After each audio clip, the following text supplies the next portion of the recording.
let's chitty chitty bang bang. So I don't know if you can tell, but both Winston and I just woke up from a nap. And before I run off to the gym, I figured I would make a video.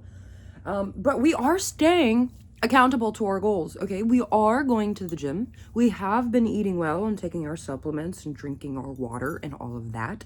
And we are trying to save money. So right before my nap, I made an impulse purchase, and it's not all the way my fault because the purchase was one digit. It wasn't double digits. It wasn't $10, it was $9. And therefore, I was able to justify it, but note to self, we're maybe not going to do that again in the future. But I digress. So I went to 16personalities.com yesterday, and I took the questionnaire, and I came to the conclusion that I am an advocate. I have an INFJ-T personality type. I didn't believe that. Therefore, I went to 2 other websites and was able to confirm the same. However, 16personalities.com is 100% free unless you want additional information on yourself. And considering that the very thorough overview, but the free version of it was so solid and read me like a book, I figured that spending an additional $9 would then allow me to read me like a book. But let's just go over the results real quick, and then what this little booklet entails, and then what my hopes, goals, dreams, and aspirations are from here. So as an advocate, these are my traits. I am 71% introverted, which was very shocking to my coworkers because I present to be as very outgoing and friendly and bubbly and excitable and agreeable, which is all true. However, the only way I'm able to do that is by recharging by myself. And to be honest, I would much rather not be doing any of that. I would much rather be by myself. But I do enjoy making others feel good. So I will be bubbly because I am a bubbly person at my core. I'd just rather be bubbly by myself. Anyway, I am 84% intuitive. So I don't know if there's any descriptions for any of this. I'm likely very imaginative and open-minded, focusing on hidden meanings and distant possibilities, which I think really ties back into my faith and how much difficulty I faced in trying to step into and or walk away from the Christian faith. Thinking over feeling, I got 84% feeling. You likely value emotional expression and sensitivity, prioritizing empathy, social harmony, and cooperation. 96% judging as opposed to prospecting. You're likely organized, decisive, and thorough, valuing structure and planning over spontaneity. And I do. And then as far as assertive versus turbulent, I am 83% turbulent. You're likely self-conscious, sensitive to stress, success-driven, perfectionistic, and eager to improve. You got me there. I don't like that, but you got me there. And so it goes and it breaks down all my personality traits. And then the other part I really liked is that it kind of grades you on a couple of influential traits. Now, my influential traits happen to be perfectionism. So my tendency to set high standards for myself and others, often striving for flawlessness in my work and personal life. So pretty high, 77%. For ambition, I scored 64%. The strength of your desire to achieve goals, succeed, and make a meaningful impact in your chosen areas of life. Yes. Motivation, 87%. Your inner drive to take action, pursue your goals, and keep moving forward even when faced with challenges. And a desire to lead, 77%. Your inclination to take charge, guide others, and shape the direction of projects or groups, 77%. Then breaks down my strengths and my weaknesses, career ideas I might love, which is so ironic because literally just yesterday I had Googled how to make 100K as a woman, and very limited options. But one of the options was to get into HR, and I have worked in HR departments, but never in HR, I guess, if that makes sense. So I was like a recruiter or onboarding specialist, but never directly in HR.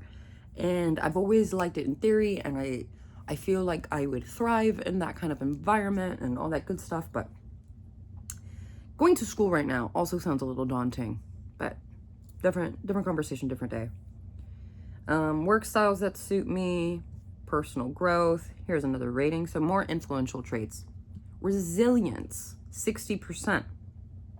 My ability to recover from setbacks, adapt to change, and keep going in the face of adversity, 60%.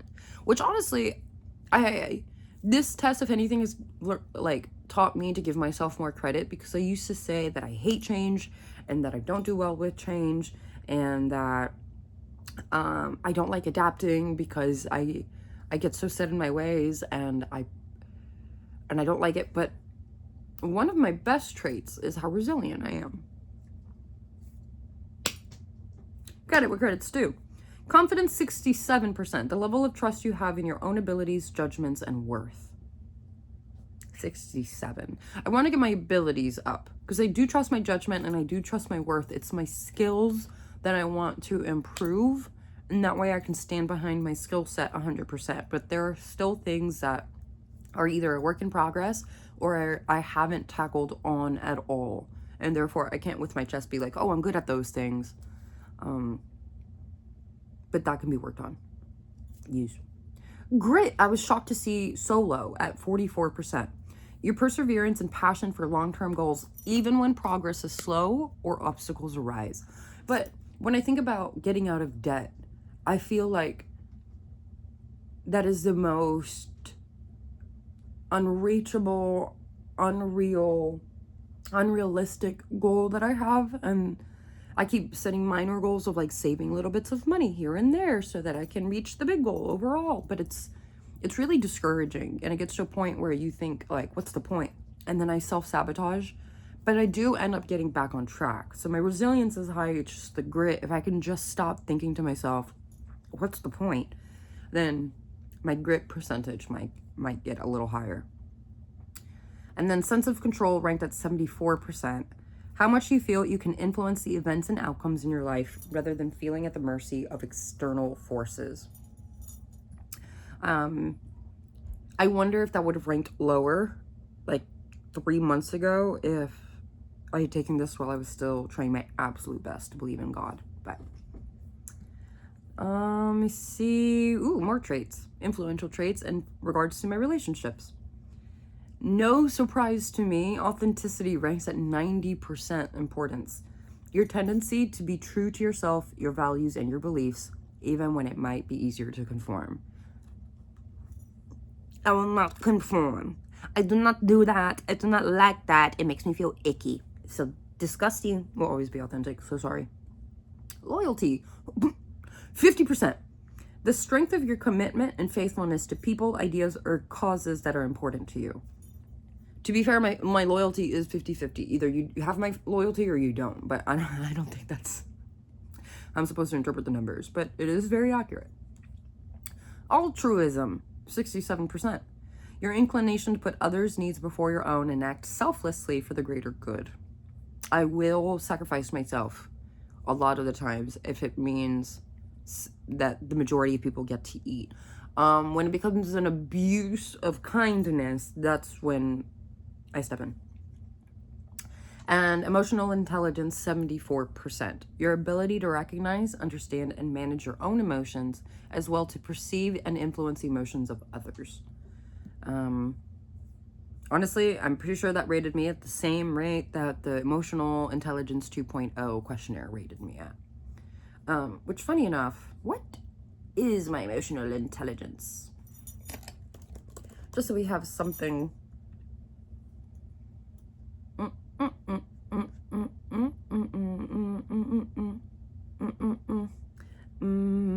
One person in my entire life has been able to figure out what that noise or that jingle is from.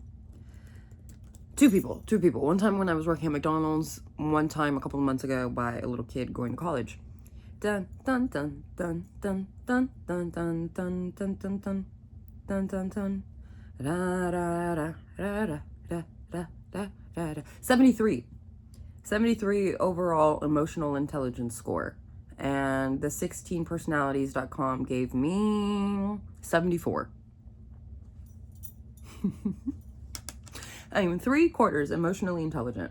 Now, with all of this in mind, I did buy the little booklet, in the little booklet is going to help me figure out self-esteem, self-respect, self-confidence, self-evolution, and self-responsibility. Now, do not worry, I have already figured out where in the pamphlet it describes what all of that means. So, at the first one, self-esteem. It speaks to how much advocates, speaks to how much advocates like themselves. If they were sitting across the table from themselves having coffee, would they like that person? I'm letting you know right here, right now, I would. I like spending time with myself on my own, and if I met a duplicate of me, I'd be like, girl, let's chat. I know how lonely you feel. 2, self-respect. Speaks to advocates' sense of worth. It is measured by their sense of ability and what they can do in this world. 3, self-confidence. Is the energy source that motivates, girl, do I know how to read, the energy source that moves advocates forward in their life. When their actions reflect their genuine natures, the resulting sense of alignment fuels their enthusiasm. 4, self-evolution. Is the path that advocates take to develop themselves and to grow. From their perspective, growth comes from tapping into, expanding, and nurturing their potential, which is exactly what we are doing right here, right now. And self-responsibility. It's an advocate's ability to take credit and responsibility for their capability and the outcomes of their decisions. So I am eager to see if I can get anything out of this in tandem with the Emotional 2.0 book. But it looks like we'll be breaking down balancing self-esteem and unbalanced self-esteem and then rebalancing it. And then basically the same thing for all of the other categories now that I'm reading the table of contents. Why it matters, a breakdown of this pamphlet, and that seems to be about it for right now. So I am going to go ahead and get dressed and go to the gym. As far as the gym, tomorrow or in the next few days, I am expecting Aunt Flo to make a visit because I am a lady who still happens to have all of her organs in place and in working order. So Aunt Flo wants to say hello in a couple of days, if not tomorrow. And my body feels it. My body feels the preparation for our friend. So I'm going to take it easy at the gym. I'm still feeling really sore. My arms feel dead. They do.